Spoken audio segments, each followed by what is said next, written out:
First on reporter. പ്രിയപ്പെട്ട പ്രേക്ഷകരെ, മോഹൻലാലിനും സർക്കാരിനും തിരിച്ചടി. മോഹൻലാലിന് ആനക്കൊമ്പിന്റെ ഉടമസ്ഥാവകാശം നൽകിയ നടപടി റദ്ദാക്കിയിരിക്കുന്നു ഹൈക്കോടതി. വനംവകുപ്പിന്റെ നടപടി നിയമപരമായി നിലനിൽക്കില്ലെന്നാണ് ഹൈക്കോടതി പറയുന്നത്. പുതിയ വിജ്ഞാപനം ഇറക്കാമെന്ന് സംസ്ഥാന സർക്കാരിനോട് ഹൈക്കോടതി പറയുന്നു. ശ്യാം ദേവരാജ് ഉണ്ട് കൂടുതൽ വിവരങ്ങളുമായി. ശ്യാം ദേവരാജ്, എങ്ങനെയാണ് ഇത് തിരിച്ചടിയായി മാറുന്നത്? Shyam, good morning. Doctor Arun, സംസ്ഥാന സർക്കാരിനും വനം വകുപ്പിനും കനത്ത തിരിച്ചടിയാണ് ഉത്തരവ്. 2016 ഡിസംബർ മാസം 16-ന് സർക്കാർ ഒരു ഉത്തരവിറക്കിയിരുന്നു, വനംവകുപ്പ് ഉത്തരവിറക്കിയിരുന്നു. അത് ചീഫ് ഫോറസ്റ്റ് കൺസർവേറ്ററാണ് ആ ഉത്തരവിറക്കിയത്. അത് മോഹൻലാലിന്റെ കൈവശം 4 ആനക്കൊമ്പുകളാണ് ഉണ്ടായിരുന്നത്. ഈ ആനക്കൊമ്പുകൾ മോഹൻലാലിന്റെ കൈവശം ഇരുന്നത് നിയമപരമാണ് എന്നായിരുന്നു ഹൈക്കോടതി വ്യക്തമാക്കി. നേരത്തെ സർക്കാർ ആ രീതിയിലുള്ള അനുമതിയാണ് നൽകിയത്.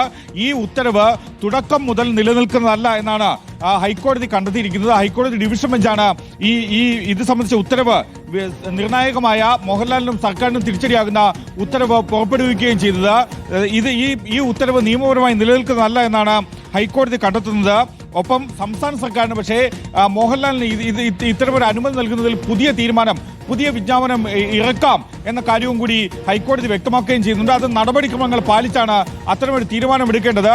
പക്ഷേ ഇക്കാര്യത്തിൽ മറ്റ് നിരീക്ഷണങ്ങൾ കൂടുതലായി ഒന്നും നടത്തുന്നില്ല. കാരണം അത് നിലവിൽ ഈ ആനക്കൊമ്പുമായി കേസുമായി ബന്ധപ്പെട്ട ഒരു അപ്പീൽ, മോഹൻലാൽ നൽകിയ അപ്പീൽ ഹൈക്കോടതിയുടെ പരിഗണനയിലാണ്. ആ കേസിനെ ബാധിക്കരുത് എന്നുള്ളതുകൊണ്ട് ഇക്കാര്യത്തിൽ കൂടുതൽ നിരീക്ഷണങ്ങൾ നടത്തുന്നില്ല എന്നാണ് ഹൈക്കോടതി വ്യക്തമാക്കുകയും ചെയ്യുന്നത്.